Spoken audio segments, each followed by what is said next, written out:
Donasi dakwah Yufid. Yuk berikan amal jariah terbaik Anda untuk dakwah dan pendidikan Islam.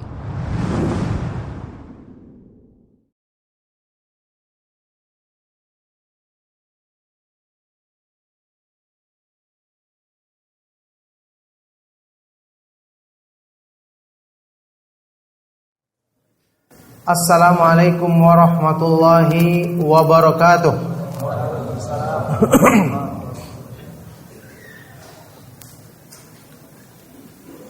Innal hamdalillah nahmaduhu wa nasta'inuhu wa nastaghfiruh wa na'udzu billahi min shururi anfusina wa min sayyiati a'malina.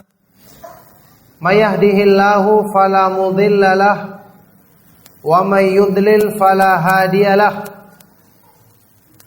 Wa asyhadu an la ilaha illallah wahdahu la syarika lahu. Wa asyhadu anna Muhammadan abduhu wa rasuluh.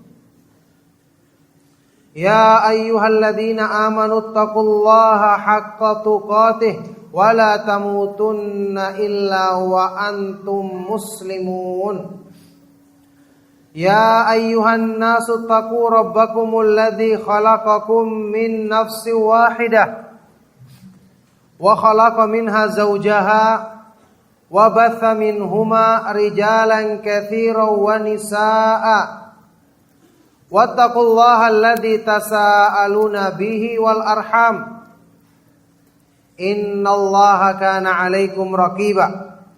Ya ayyuhalladzina amanu taqullaha wa qulu qawlan sadida yuslih lakum a'malakum wa yaghfir lakum dhunubakum wa may yuti'illaha wa rasulahu faqad faza fawzan 'azima. Amma ba'du fa inna asdaqal hadits kitabullah wa khairul hadi hadi Muhammadin sallallahu alaihi wa alihi wasallam wa syarrul umuri muhdatsatuha wa kullu muhdatsatin bid'ah wa kullu bid'atin dhalalah wa kullu dhalalatin finnar wa ba'du. Alhamdulillah, ma'asyiral ikhwa wal akhwat fid din rahimakumullah. Alhamdulillah, kita senantiasa memuji Allah Subhanahu wa taala. Kita senantiasa menyanjungnya dan mensyukurinya atas semua limpahan nikmat dan karunia-Nya. Segala puji bagi Allah Subhanahu wa taala yang menurunkan petunjuk-Nya yang sempurna dalam Islam sehingga membimbing kita untuk memahami hakikat penghambaan diri yang sesungguhnya kepadanya. Segala puji bagi Allah Subhanahu wa taala yang menjadikan inti petunjuk dalam syariatnya adalah tauhid, memurnikan penghambaan diri, memurnikan ibadah kepada Allah Subhanahu wa taala semata-mata, yang itu merupakan sumber ketenangan hidup, sumber hidayah kebaikan bagi manusia. Allah Subhanahu wa taala berfirman, alladzina amanu wa lam yalbisu imanahum bidzulmin ulaika lahumul amnu wa hum muhtadun. Orang-orang yang beriman dan tidak mencampur adukan iman mereka dengan kezaliman, yaitu syirik, maka mereka inilah yang akan selalu mendapatkan al-amn, keamanan, kedamaian dalam hidupnya, dan merekalah orang-orang yang selalu mendapatkan hidayah, petunjuk dari Allah Subhanahu wa taala. Barakallahu fikum. Ma'asyiral ikhwa wal akhwat fid din rahimakumullah. Di malam hari ini kita akan mengkaji tema tentang cinta, takut dan berharap kepada Allah Subhanahu wa taala. Tema yang merupakan tiang utama penopang tauhid, penopang iman. Disebut sebagai rakaizul ubudiyah, tiang-tiang utama yang menopang penghambaan diri kepada Allah Subhanahu wa taala. Inilah pelajaran tauhid yang sesungguhnya. Inilah penghambaan diri yang sejati kepada Allah Subhanahu wa taala. Dari sinilah diambil kata-kata ibadah, beribadah, menyembah atau menghambakan diri. Dari sinilah diambil kata-kata al-ubudiyah, penghambaan diri menjadi hamba Allah yang sejati, yang merupakan tingkatan dan kedudukan hamba yang paling sempurna di sisi Allah Subhanahu wa taala. Yang dengan itulah hamba-hamba Allah yang sempurna imannya dipuji dalam Al-Quran dengan diberi gelar sebagai Ibadur Rahman, hamba-hamba Allah yang maha pemurah. Wa ibadur rahmanil ladzina yamshuna 'alal ardi hauna. Hamba-hamba Allah yang maha pemurah, yakni mereka-mereka yang telah menunaikan penghambaan diri dengan sempurna. Mereka adalah orang-orang yang berjalan di muka bumi ini dengan sikap merendahkan dirinya. Ikhwan dan akhwat fiddin rahimakumullah. Cinta, takut dan berharap. Ini adalah landasan utama iman. Bahkan inti pendekatan diri kepada Allah sekaligus merupakan hakikat tauhid. Hakikatnya tauhid. Ibadah yang disyariatkan oleh Allah Subhanahu wa taala yang diturunkan dalam petunjuk yang dibawa oleh nabi kita yang mulia, Nabi Muhammad sallallahu alaihi wasallam, tujuannya adalah untuk menyempurnakan penghambaan diri kita kepada Allah. Orang yang mengerjakan ibadah tidak akan diterima atau sempurna mendapatkan keutamaan dari ibadahnya kalau di dalam hatinya tidak terdapat cinta, takut dan berharap kepada Allah. Bagaimana mungkin anggota badannya melaksanakan ibadah yang ibadah itu artinya adalah menyembah atau menghambakan diri, sementara dalam hatinya tidak ada ketundukan. Sementara dalam hatinya tidak ada makna penghambaan diri. Makanya ketika kita membuka ayat-ayat Al-Quran, kita dapati ibadah yang dipuji, dijadikan sebagai sifat mulia dari hamba-hamba Allah yang bertakwa. Bahkan ini yang memotivasi diri mereka untuk semangat menjalankan ketaatan, mengerjakan amalan soleh. Ternyata yang menjadi motivasi utamanya adalah sempurnanya rasa cinta mereka kepada Allah, takut dan pengharapan mereka kepada Allah yang terdapat di dalam hati mereka. Ini yang kita baca dalam ayat-ayat Al-Quran. Seperti yang disebutkan dalam surat Al-Anbiya ayat ke-90 tentang para nabi dan para rasul alaihimus salatu wassalam. Innahum kanu yusari'una fil khairati wa yad'unana raghaban wa rahaban wa kanu lana khashi'in. Mereka adalah orang-orang yang selalu bersegera berlomba-lomba dalam melakukan kebaikan amalan soleh karena mereka cinta kepada Allah, senang mendekatkan diri kepadanya. Wa yad'unana, dan mereka selalu berdoa kepada kami dalam keadaan takut dan berharap. Jadi mereka itu beribadah karena hati mereka merasa dengan ibadah kepada Allah itulah terpenuhi segala kebutuhan manusia, tercukupi segala kekurangan manusia, sempurna kebaikan pada diri manusia. Artinya mereka menyikapi ibadah itu sebagai kebutuhan yang manusia tidak akan bisa hidup dengan baik, bahkan tidak akan menjadi tentram hidup mereka kalau tidak melaksanakan ibadah yang merupakan kebutuhan terbesar manusia ini. Sehingga beribadah disertai dengan perasaan cinta di hati mereka, gembira ketika beribadah kepada Allah, mengharapkan rahmatnya, takut dari azabnya. Di dalam ayat yang lain, di dalam surat Al-Isra ketika Allah Subhanahu wa taala menyebutkan orang-orang yang dijadikan atau makhluk-makhluk yang dijadikan sebagai sembahan oleh orang-orang musyrik. Ternyata makhluk-makhluk seperti malaikat, para nabi dan para rasul, orang-orang yang soleh, mereka itu justru berlomba-lomba mendekatkan diri kepada Allah, takut akan azabnya dan mengharapkan rahmatnya. Ulaikal ladzina yad'una yabtaguna ila rabbihimul wasilata ayyuhum aqrabu wa yarjuna rahmatahu wa yakhafuna adzabah. Inna adzaba rabbika kana mahdhura. Mereka-mereka yang dijadikan sembahan selain Allah, apa yang mereka lakukan? Mereka sendiri justru yabtaguna, bersemangat mencari wasilah, sebab untuk mendekatkan diri kepada Allah. Ayyuhum aqrab, siapa di antara mereka yang lebih dekat? Wa yarjuna rahmatahu, dan mereka selalu mengharapkan rahmat Allah. Wa yakhafuna adzabahu, dan takut akan azab Allah Subhanahu wa taala. Jadi ternyata mereka beribadah disertai dengan ketundukan lahir dan batinnya.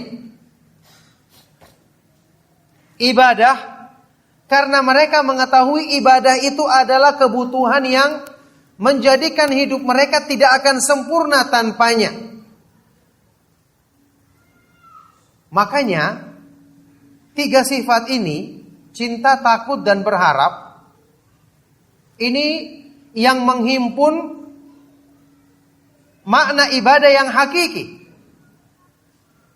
Antum sudah pernah dengarkan dan juga beberapa kali insya Allah saya ulangi sewaktu saya menyampaikan kajian di sini tentang makna ibadah yang diterangkan oleh para ulama kita, seperti yang disampaikan oleh Imam Ibnu Qayyim al-Jauziyah rahimahullah taala. Ibadah itu ibaratun amma yajma'u kamalal hubbi wa kamalal dhulli lillah.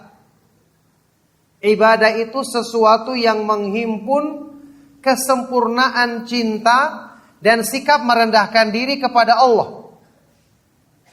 Ibadah itu menghimpun perasaan gembira waktu kita melakukannya dan perasaan tunduk karena kita membutuhkan rahmat Allah Subhanahu wa taala, membutuhkan pengamalan ibadah yang itu lebih besar daripada kebutuhan badan kita terhadap makan dan minuman. Disinilah hamba-hamba Allah yang sejati memahami makna ibadah yang sesungguhnya. Sehingga disebutkan di dalam Al-Quran tentang keadaan hamba Allah Subhanahu wa ta'ala adalah mereka-mereka yang menyadari hakikat makna firman Allah Subhanahu wa ta'ala. Ya ayyuhan nasu antumul fuqara'u ilallahi wallahu huwal ghaniyul hamid. Wahai sekalian manusia, kalian adalah makhluk-makhluk yang sangat miskin, penuh dengan kekurangan dan bergantung kepada Allah. Sedangkan Allah Subhanahu wa ta'ala dialah yang maha kaya lagi maha terpuji. Jadi hamba itu secara asal sifatnya penuh dengan kekurangan. Dan tidak ada yang bisa menyempurnakan kekurangannya kecuali Allah Subhanahu wa ta'ala yang maha tahu tentang hakikat kebutuhan mereka. Untuk tujuan inilah Allah menurunkan agamanya. Itulah sebabnya manusia dalam hidupnya, kalau dia tidak kenal Allah, tidak kenal tempat bergantungnya, maka pasti dia akan mencari pemenuhan hidupnya kepada makhluk-makhluk yang ada di sekitarnya. Makhluk-makhluk yang lemah seperti dirinya. Maka dia akan menyangka harta bisa memenuhi kebutuhannya, kedudukan, atau perhiasan-perhiasan dunia. Maka ketika itu manusia akan kecewa. Karena bukan ini tempat yang akan bisa menjadi gantungan dalam hidupnya, tempat bersandar dalam hidupnya. Jadi di sini ikhwan dan akhwat fiddin rahimakumullah, memahami makna tauhid atau ubudiyah yang sesungguhnya itu kembali kepada menyadari bahwa kita itu butuh tempat bergantung tempat menyandarkan segala kebutuhan kita, kemudian hati kita mendapati dengan yakin bahwa itu adalah Allah Subhanahu wa taala semata-mata. Tidak dipalingkan kepada yang lainnya. Makanya kita saksikan, ya, kita baca dalam ayat-ayat Al-Qur'an. Kenapa segala sesuatu yang berhubungan dengan penyandaran hati manusia kepada Allah itu disebutkan di dalam banyak ayat Al-Quran sebagai wujud tauhid yang sesungguhnya. Berarti orang itu keliru kalau memahami yang namanya tauhid atau wujud daripada iman sekedar dia rajin beribadah, rajin dia melaksanakan sholat, rajin berzikir, padahal hatinya tidak ada ketundukan, tidak ada rasa bergantung kepada Allah, tidak ada cinta, takut dan berharap. Ini bukan ibadah yang dikehendaki dalam Islam. Coba lihat, yang juga beberapa kali kita ulang, inti kandungan Al-Quran yang terdapat dalam surat Al-Fatihah. Iyyaka na'budu wa iyyaka nasta'in. Hanya kepadamulah kami beribadah ya Allah, dan hanya kepadamulah kami memohon pertolongan. Ayat-ayat yang tadi kita bacakan tentang orang-orang yang soleh, mereka rajin beribadah, mereka rajin berdoa kepada Allah dalam keadaan takut dan berharap. Terwujud ibadahnya rajin, tapi ketergantungan hatinya minta pertolongan bersandar kepada Allah terwujud dengan sempurna pada diri mereka. Makanya mereka dipuji. Sama dengan ayat ini, Iyyaka na'budu wa iyyaka nasta'in. Hanya kepadamulah kami beribadah, dan hanya kepadamulah kami memohon pertolongan. Makanya tauhid ini perlu direnungkan. Kita beribadah kepada Allah, kita bisa mengikuti pengajian, kenal Islam dan kenal sunnah. Apakah karena kekuatan diri kita, kecerdasan akal kita, atau karena memang kita asalnya adalah baik? Jawabannya tidak. Setiap manusia dilahirkan tidak tahu apa-apa. Setiap manusia dilahirkan syaitan berusaha memalingkannya dari fitrahnya. Kalau bukan karena pertolongan dari Allah Subhanahu wa taala, tidak ada seorang pun yang bisa mengikuti kebenaran. Ini nikmat Allah yang dengan ini saja kita renungkan. Allah memberikan nikmat kepadaku yang demikian besar. Kebaikan dari Allah Subhanahu wa taala ini kalau kita renungkan, melahirkan rasa cinta sekaligus takut dan berharap. Berharap supaya Allah menetapkan kebaikan ini pada diri kita, karena memang tidak ada yang bisa menetapkan hidayah. Yang maha kuasa menjaga hati kita tidak ada selain Allah Subhanahu wa taala. Kemudian kita takut jangan sampai Allah Subhanahu wa taala mencabut kebaikan ini, kemudian membiarkan kita terjerumus ke dalam keburukan. Ini kalau kita renungkan berlaku untuk semua urusan dalam hidup kita, dalam urusan dunia, apalagi urusan agama kita. Dari sinilah ikhwan dan akhwat fiddin rahimakumullah, kenapa tawakal, bertawakal kepada Allah, kenapa dijadikan di dalam Al-Quran sebagai simbol inti makna kalimat la ilaha illallah. Menjadikan Allah sebagai tempat sandaran kita. Tawakal artinya apa? Sidqu i'timadil qalbi 'ala Allah fi jalbil masalihi wa daf'il madharri.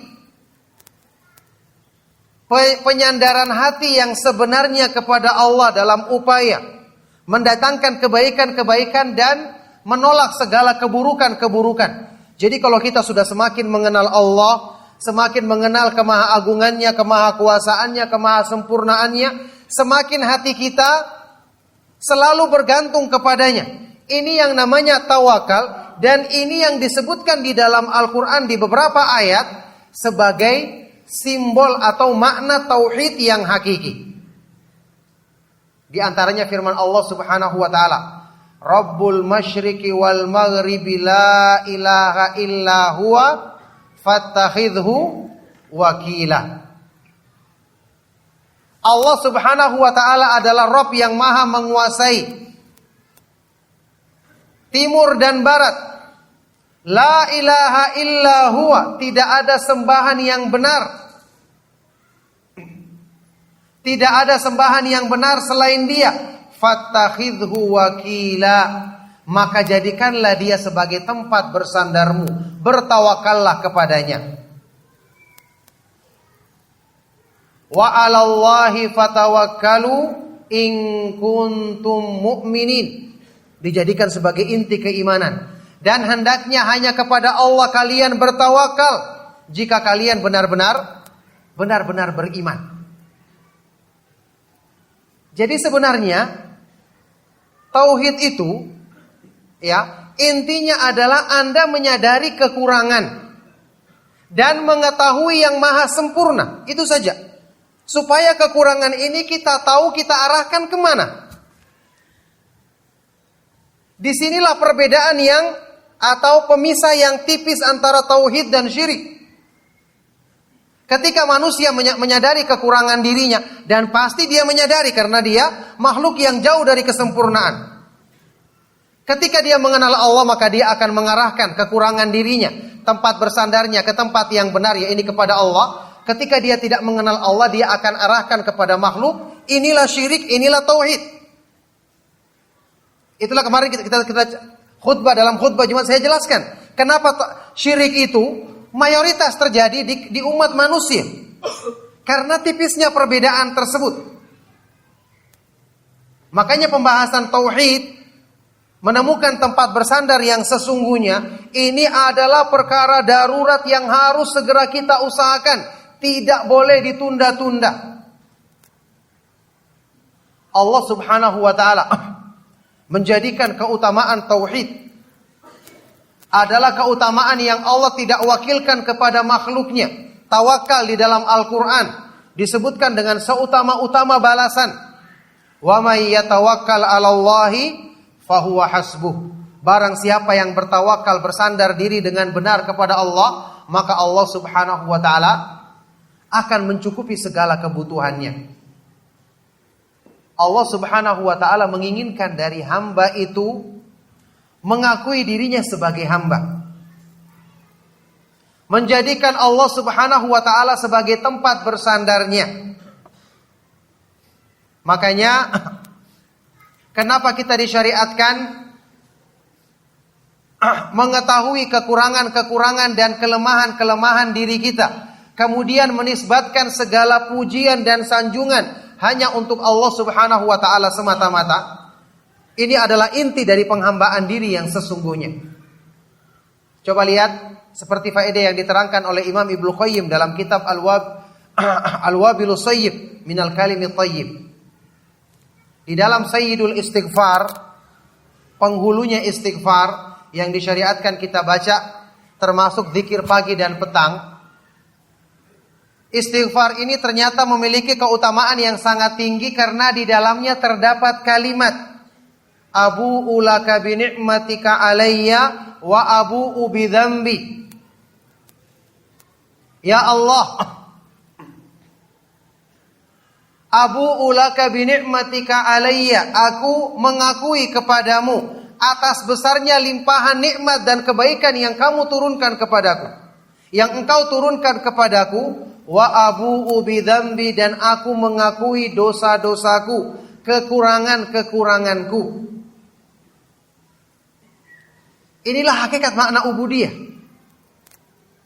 Ketika manusia itu bisa mewujudkan sikap merendahkan dirinya dan mengagungkan, meninggikan Allah Subhanahu wa ta'ala, ketika itu dia telah menghambakan dirinya dengan sempurna kepada Allah Subhanahu wa ta'ala.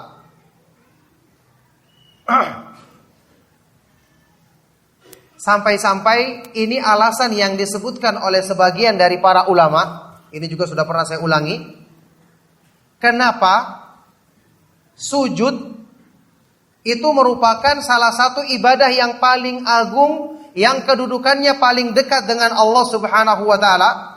Bahkan menurut salah satu pendapat, ini merupakan rukun salat yang paling utama.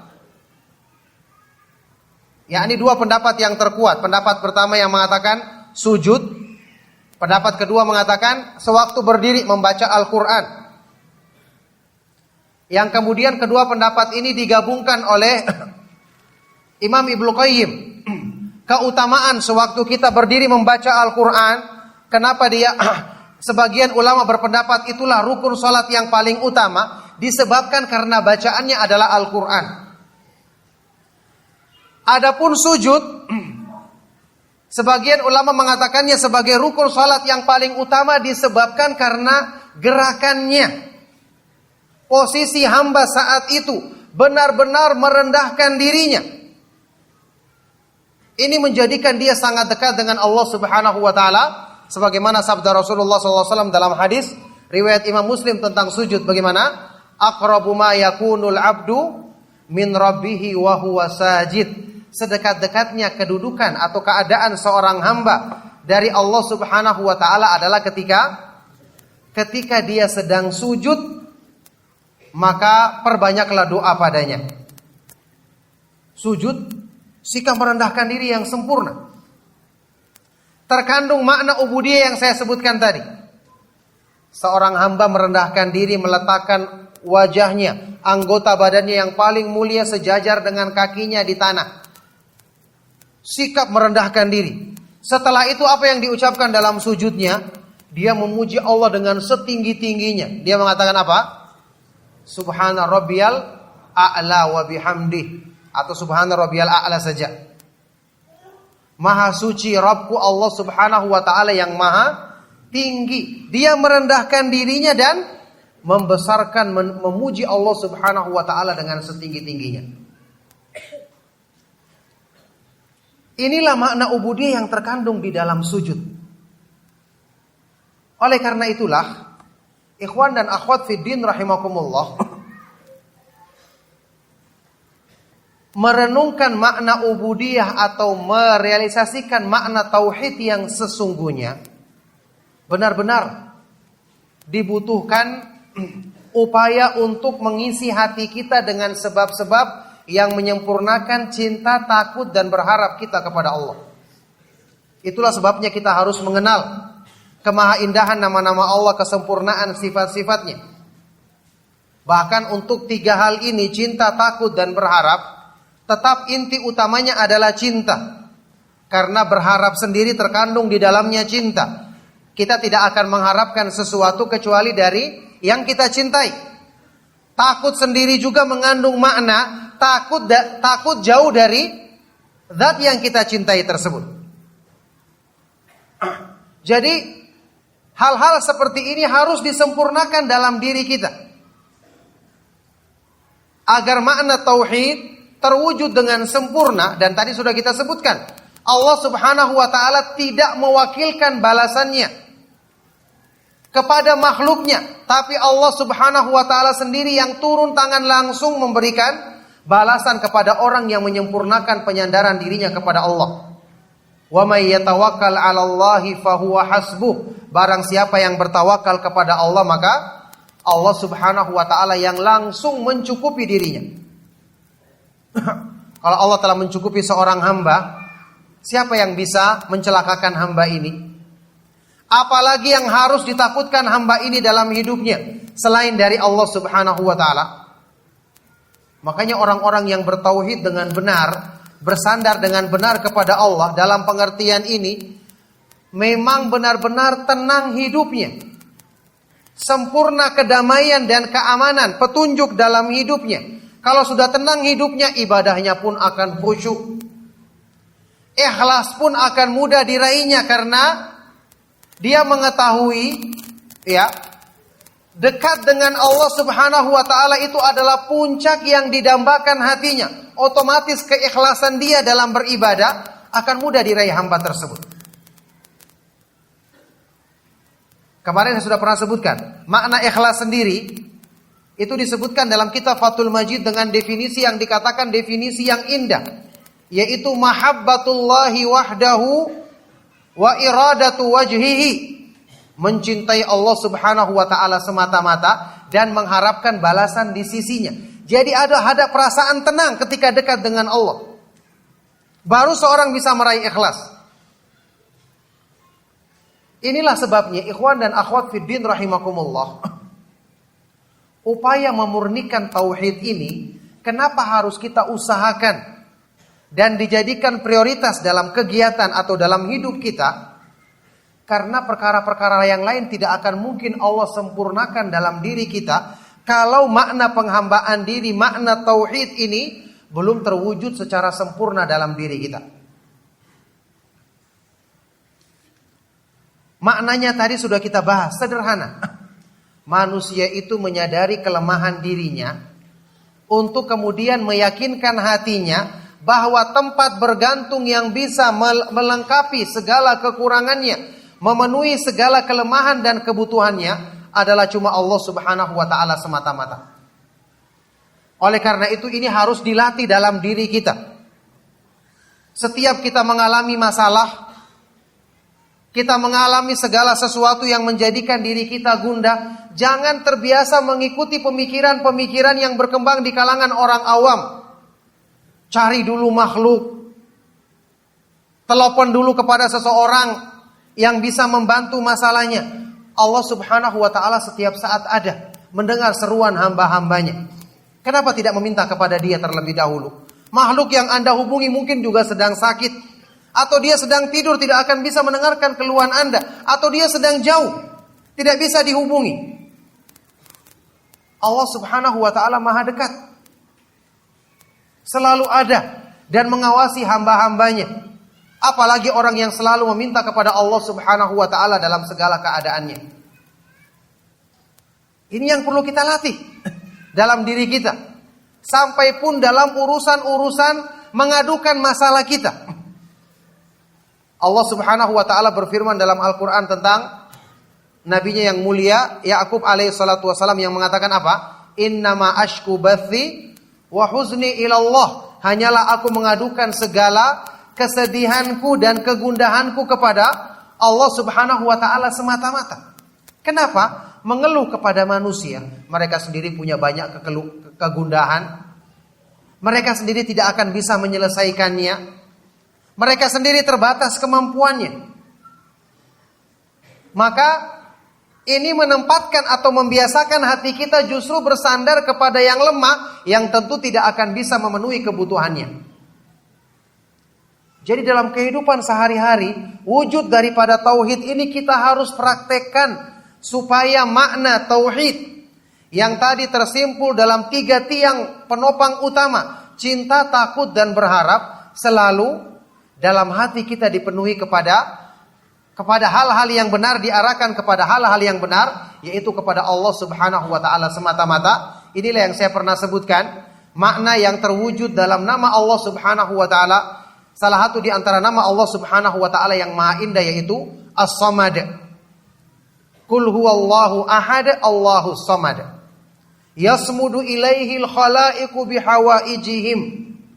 Artinya adalah semua makhluk menghadapkan segala kebutuhan mereka, segala keperluan mereka, permintaan mereka dihadapkan kepada Allah Subhanahu wa taala, karena setiap dia mengingat sifat-sifat kesempurnaan Allah, maka ternyata segala yang dibutuhkan dirinya ada secara sempurna di tangan Allah Subhanahu wa taala.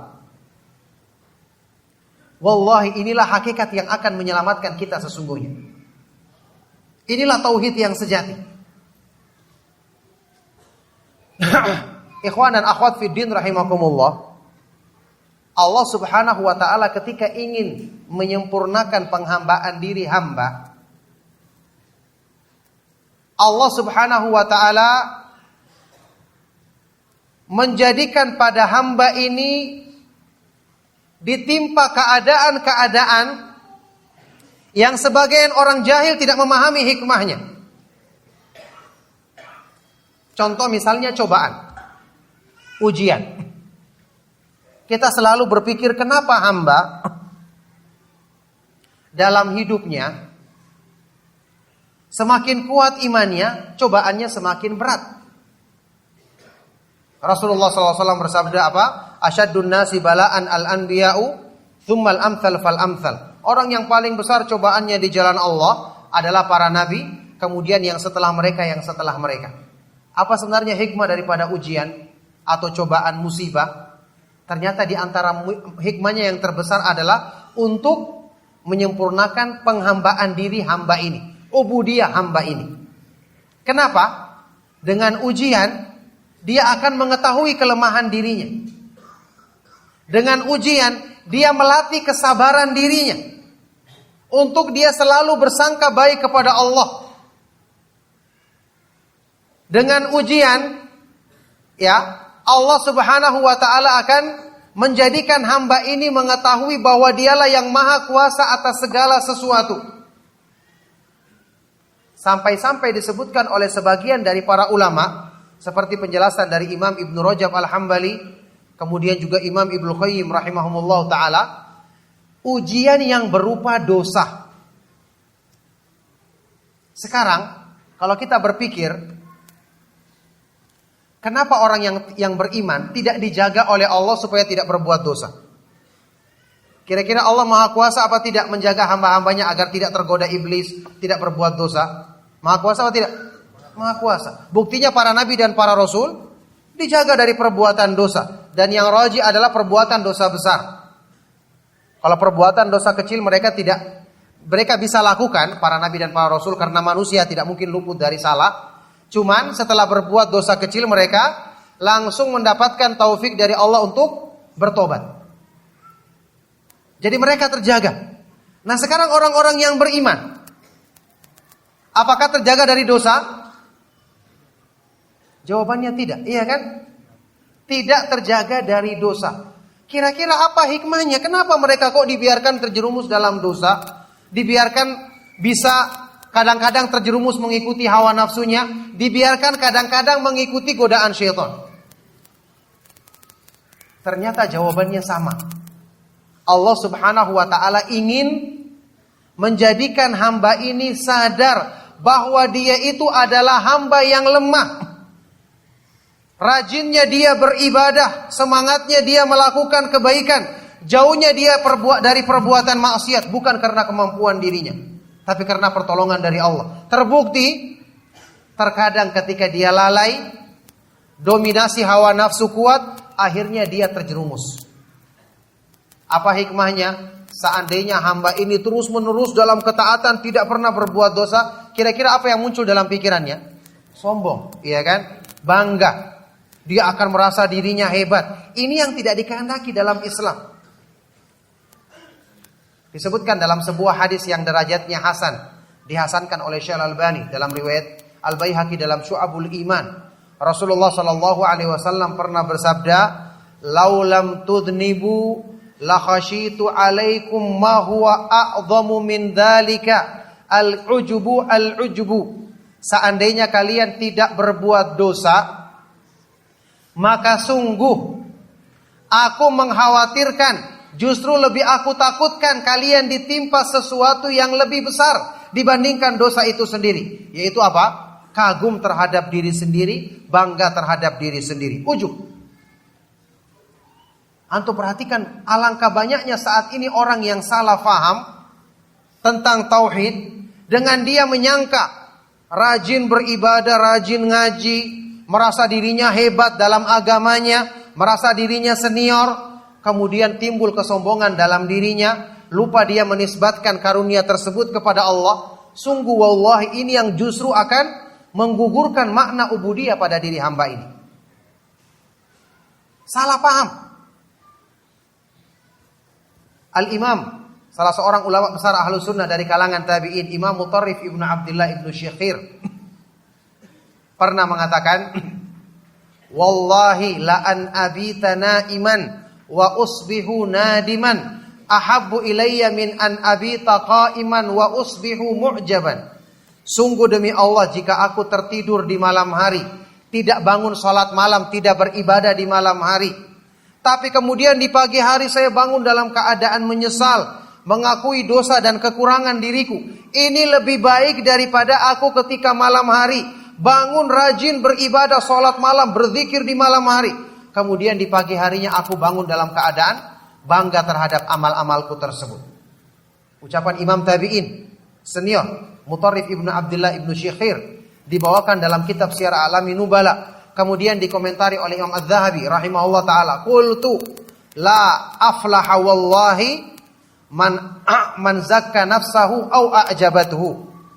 Aku katakan, sungguh demi Allah, tidak akan beruntung orang yang kagum terhadap dirinya sendiri, menganggap dirinya suci, atau kagum terhadap dirinya sendiri.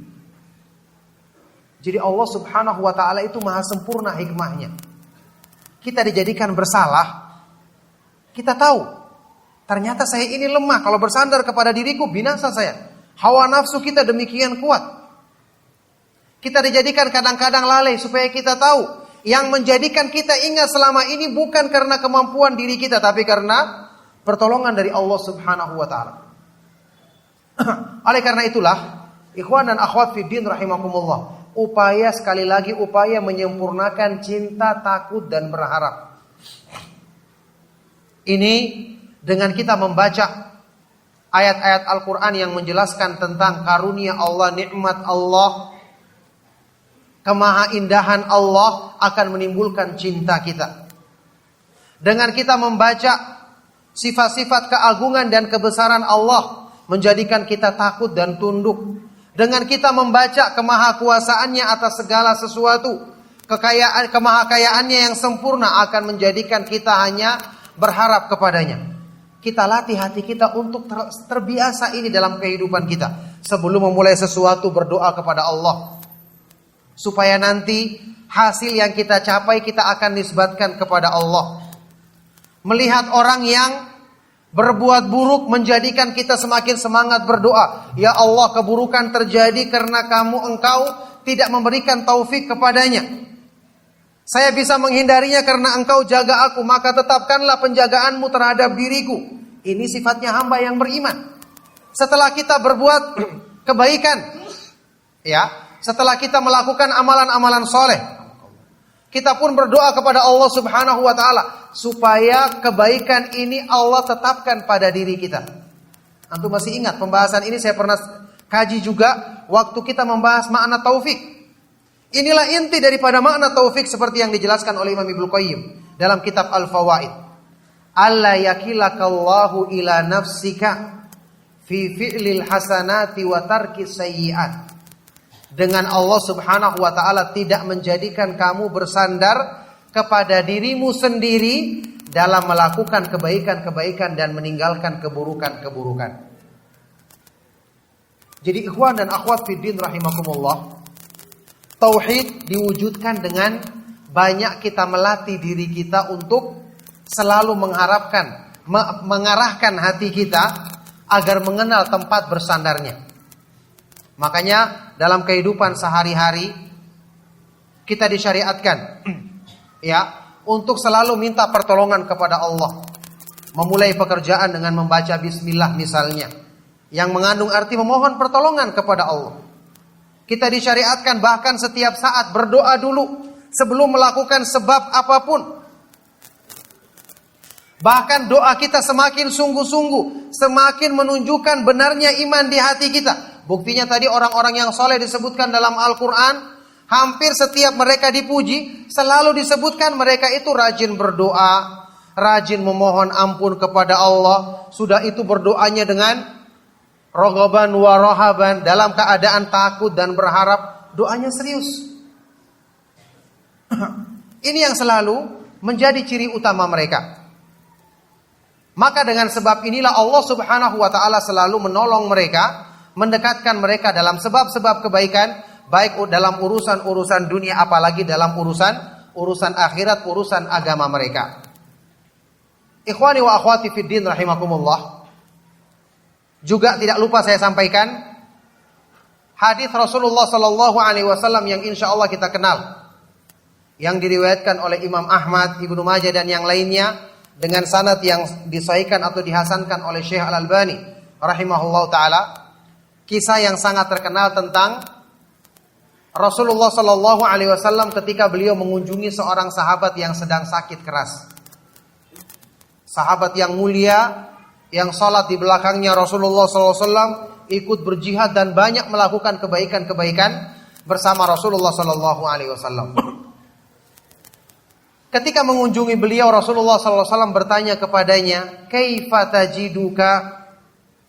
Bagaimana kamu dapati dirimu saat ini? Maka sahabat yang mulia ini menjawab, wallahi ya Rasulullah, inni la arjullaha wa akhafu dhunubi.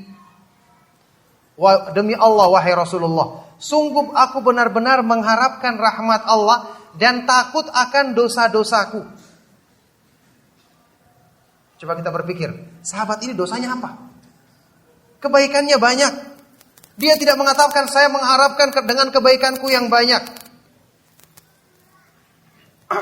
Dan juga dia tidak merasa dirinya aman dari rasa takut karena dosanya sedikit. Sahabat yang mulia, kita ketahui bagaimana keadaan mereka yang jauh dari perbuatan dosa. Di saat-saat yang sangat menentukan, dia menyandarkan dirinya kepada Allah dengan mengatakan, Innila arjullaha wa akhafu dhunubi. Sungguh-sungguh aku benar-benar mengharapkan rahmat Allah dan takut akan dosa-dosaku.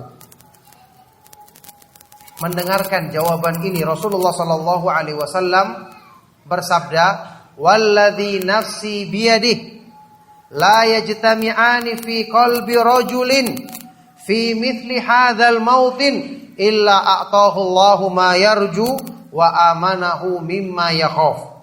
Demi Allah yang jiwaku ada di tangannya, tidaklah sifat ini, takut dan berharap, terkumpul pada diri seorang hamba dalam keadaan seperti ini, kecuali Allah akan berikan semua yang diharapkannya dan Allah akan selamatkan dia dari semua yang ditakutkannya.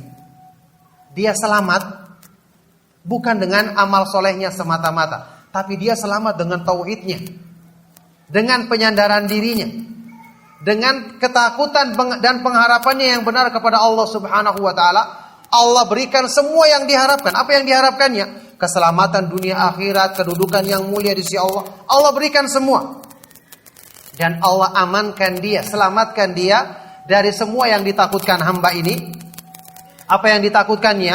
Jauh dari Allah, dicabutnya taufik dari dirinya, dijadikan tidak selamat dunia akhiratnya. Allah Subhanahu wa taala amankan dia dari semua itu. Subhanallah, ini keutamaan yang besar. Makanya sekali lagi tauhid kita perlu kenali hakikatnya agar kita tahu cara menyempurnakannya dalam diri kita. Pelajaran tentang tauhid yang kita kaji ini adalah pelajaran yang butuh dipraktekkan.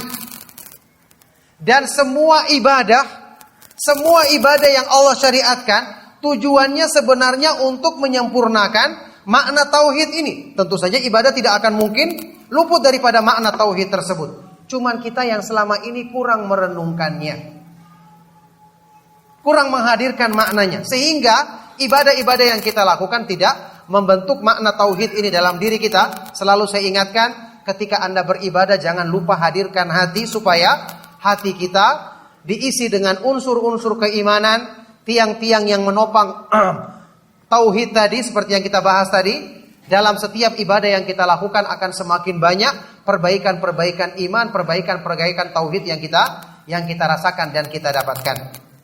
Maka barakallahu fikum, inilah nasihat yang ingin saya sampaikan dalam kesempatan kajian kita di malam hari ini, ya. Karena waktu juga yang membatasi kita akan mengumandangkan azan. Setelah itu kita akan menjawab beberapa pertanyaan sebelum kita melaksanakan sholat isya insyaallah. Semoga apa yang kita kaji bermanfaat dan menjadi sebab kebaikan bagi kita semua. Mohon maaf jika ada kata-kata yang salah dan kurang berkenan. Kami cukupkan. Sallallahu wasallam wa barak ala nabiyina Muhammad wa ala alihi wa ashabihi wa man tabi'ahum bi ihsan ila yaumiddin wa akhiru da'wana anil hamdulillahi rabbil alamin. Ada pertanyaan, bagaimana apabila kita beribadah karena mencintai seseorang, apakah perasaan itu baik atau tidak? Orang tersebut baik dan alim serta rajin beribadah. Maksudnya kita beribadah kepada Allah ya harus karena cinta kepada Allah, bukan cinta orang lain. Nanti ini jadi riya nanti amalnya. Itu maksudnya apa? Maksudnya apakah antum termotivasi beribadah karena orang menyukai orang tersebut? Berarti maknanya supaya dia mengetahui kita rajin. Ya jelas ini riya. Tidak pantas untuk ditujukan kepada makhluk ibadah kita, hanya untuk Allah Subhanahu wa taala semata-mata. Nah, bagaimana pakaian seorang muslimah itu dengan menjulurkan pakaian sampai ke tanah, apakah najis? Biasanya pakaian itu digunakan untuk sholat? Jawabannya tidak najis karena hadis-hadis yang sahih dari Rasulullah Sallallahu Alaihi Wasallam seperti hadisnya Ummu Salamah radhiyallahu taala anha ketika beliau bertanya tentang pakaian perempuan yang sampai menyentuh tanah, bahkan kadang-kadang dia menyentuh najis di tanah, maka Nabi SAW bersabda, yutahiruhu ma ba'dahu. Kain yang disentuh najis tersebut akan disucikan dengan tanah setelahnya. Karena tanah itu Allah jadikan sebagai pensuci. Wa ju'ilat liyal ardu masjidan wa tahura dalam Sahih Muslim. Rasulullah SAW bersabda, dijadikan bagiku permukaan bumi ini sebagai tempat sholat dan sesuatu yang mensucikan. Nah, jadi dia akan disucikan dengan tanah yang menimpa ujung pakaian itu setelahnya. Seorang syekh membagi bid'ah menjadi dua, bid'ah haram dan bid'ah makruh. Tolong berikan penjelasan serta contoh dari bid'ah haram dan bid'ah makruh agar saya dapat lebih memahami. Ini asalnya. Asalnya perbuatan bid'ah itu ada yang masih bersifat makruh saja, ya, bersifat dibenci saja, tapi lama kelamaan karena bid'ah ini sifatnya dianggap baik, maka mesti akan terus ditambah. Maka yang asalnya pun kecil misalnya dalam perkara-perkara yang kecil bisa menjadi besar. Seperti yang diterangkan dalam kitab Syarhus Sunnah oleh Al-Barbahari. Wa'lam anna sigharal bid'ah ta'udu hatta tasira kibaran wa kadzalika kullu bid'atin uhditsa fi hadhil ummah. Ketahuilah bahwasanya bid'ah itu awal-awalnya kecil, tapi dia akan terus berulang, ditambah, dimodifikasi, ditambah lagi jumlahnya atau ditambah semakin banyak variasinya. Lama-kelamaan menjadi besar. Maka demikian pula setiap bid'ah yang terjadi di umat ini awalnya selalu kecil. Ini memang diterangkan oleh sebagian dari para ulama, seperti yang saya ingat, kalau tidak salah ingat di kitab Al-I'tisam Asy-Syatibi, kemudian juga mungkin ada di kitab Ilmu Ushulul Bid'ah, beberapa kitab yang saya ingat sudah lama dulunya pernah kita baca. Ala kulli hal ada yang menjelaskan seperti itu. Asalnya bid'ah itu ada yang makruh, tidak sampai haram.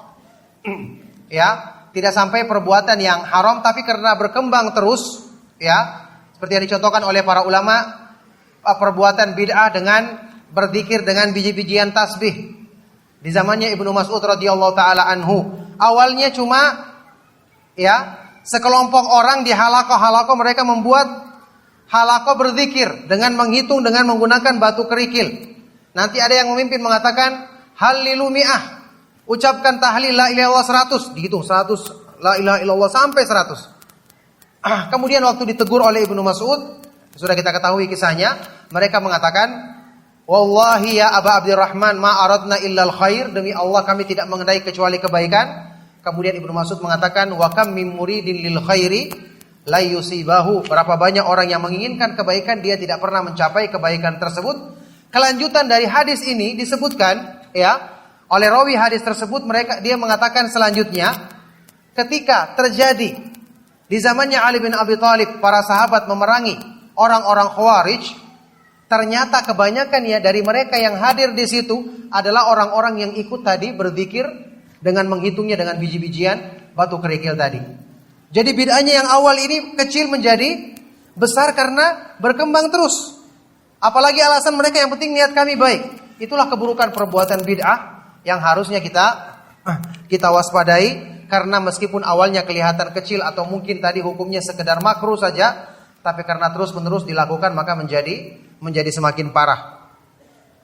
Bagaimana cara mendakwakan tauhid kepada masyarakat awam yang kurang memahami ilmu tauhid karena kebodohan mereka? Justru karena kejahilan mereka pertama kali diajarkan tauhid. Kenapa? Karena tauhid itu fitrah manusia. Di dalam hadis kursi riwayat Imam Muslim, Allah Subhanahu wa taala berfirman, "Inni khalaqtu ibadi hunafa'a, thumma innahu atathumus syayatinu fajtalathum an dinihim." Aku menciptakan hamba-hambaku itu dalam keadaan hanif, asal penciptaan manusia. Kemudian syaitan mendatangi mereka dan memalingkan mereka dari fitrah yang lurus itu. Jadi mendakwai orang awam justru lebih mudah dimulai dengan tauhid, karena setiap jiwa mengakui Allah Subhanahu wa taala yang Maha Kuasa, tempat kita meminta satu-satunya karena Dialah yang Maha Kuasa mengabulkan segala permohonan kita. Dialah yang Maha Sempurna, yang Maha Kaya, semua diakui jiwa manusia.